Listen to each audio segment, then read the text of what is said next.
हमारा पैसेज है। सबसे पहले पैसेज को पढ़ते हैं। Read the given extract and choose the correct option. ठीक है ना। यहाँ पर हमें पैसेज को पढ़ते हुए क्वेश्चनों के आंसर देने हैं। पैसेज पढ़ना स्टार्ट करते हैं, इसको समझते हैं। The house the only one in the entire valley set on the crest of a low hill. ये कह रहा है जो घर था वो निचली चोटी की पहाड़ी पर संपूर्ण घाटी में अकेला था वह घर। इसके बारे में पढ़ा है हमने। चैप्टर का नाम बता सकते हैं आप? क्या आप चैप्टर का नाम बता सकते हैं इसका? Yes sir. A letter to God. हमें उसी से मिल गया बेटा जो हमने चैप्टर पढ़ाया था first. A letter to God उसी का पैसेज है। समझने में कोई प्रॉब्लम नहीं आएगी। आप सबसे पहले जब चैप्टर पढ़ें तो प्रॉपर तरीके से चैप्टर पढ़ेंगे तो उस चीज को आप कर पाएंगे।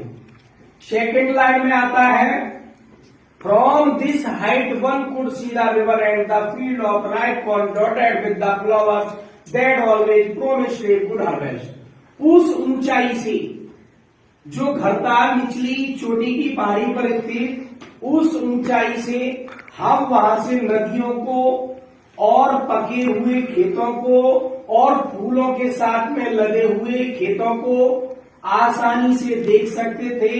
और जो हमारी फसल थी उस ऊंचाई से जो हम देखते थे वो हमारी अच्छी फसल होने का वादा करती थी। आगे कहता है the only thing the earth needed was a downpour और एट लास्ट शोवर। अब हमें एक चीज प्रतीत हो रही थी उस ऊंचाई से पृथ्वी को एक भारी से भारी वर्षा या एक बौछार की आवश्यकता थी। Through out the morning Lencho पूरे दिन Lencho who knew his field intimately जो अपने खेतों से भली भांति परिचित था had done nothing else but see the sky.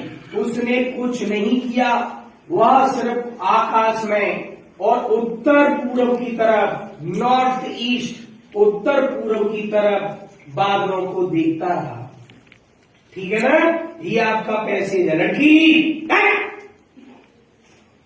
ये आपका पैसेज है, दिखाई दे रहा है। अब ये क्वेश्चन है बेटा इसमें। पहला क्वेश्चन कहता है God promised a good harvest.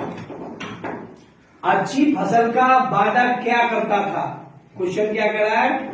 अच्छी जो फसल थी उसका वादा क्या करता? अच्छी फसल है वो किसका वादा करती है? क्या लगता है हमें देखने पर? एक सेकंड जी, एक सेकंड, एक मिनट बोलिए। The earth in the passage refer to. अगले क्वेश्चन में क्या कह रहा है? जो अर्थ वर्ड लिया गया है पैसेज से वो क्या रिफर्स करता है? ठीक, किससे रिलेटिव है वो वर्ड? अगला where did the Lencho see. Lencho ने क्या देखा था? पैसेज में लिखा हुआ है सब कुछ। Choose the correct option. ये आपको करेक्ट ऑप्शन है वो आपको चूज करने हैं। मैंने 4 ऑप्शन दिए हैं, जो सही है वही टिक करना है।